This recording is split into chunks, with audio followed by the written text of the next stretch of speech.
Reading worksheet. I exercise to stay healthy. నేను వచ్చేసి exercise చేస్తాను, నేను హెల్తీగా ఉండడం కోసం ఎక్సర్సైజ్ చేస్తాను నేను.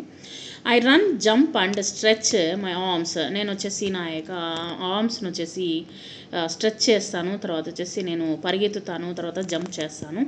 Some times I ride my bike. నేను వచ్చేసి నేను నా యొక్క బైక్లో రైడ్కి వెళ్తాను. Exercise makes my heart strong.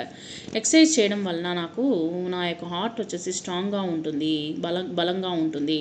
Moving my body is fun. నేను వచ్చేసి మూవ్ చేయడం వల్ల నా యొక్క బాడీ వచ్చేసి స్ట్రెచబుల్గా ఉంటుంది, బాగా ఫ్లెక్సిబుల్గా ఉంటుంది అని అర్థం అనమాట, బాగా సులువుగా ఉంటుంది. Why do I exercise? నేను ఎందుకని ఎక్సర్సైజ్ చేయాలి? టు స్టే హెల్తీయా అంటే ఆరోగ్యంగా ఉండడం కోసం ఎక్సర్సైజ్ చేయాలి. What do I do exercise? ఏమేమి ఎక్సర్సైజ్ చేస్తాను? Run jump and stretch. పరిగెత్తడము, జంప్ చేయడము, గెంతడము మరియు స్ట్రెచ్ చేస్తాను అనమాట నా యొక్క ఆర్మ్స్ని. What do I sometimes ride? నేను ఏది రైడ్ చేస్తాను? బైక్ని రైడ్ చేస్తాను. What does exercise makes strong? ఏది ఎక్సర్సైజ్ చేస్తే ఏది స్ట్రాంగ్ అవుతుంది? హార్ట్ స్ట్రాంగ్ అవుతుంది. Is moving my body fun? Yes. మనము బాడీని మూవ్ చేయడం వల్ల మన యొక్క ఫ్లెక్సిబుల్గా ఉంటుంది మన యొక్క బాడీ వచ్చేసి. అవును.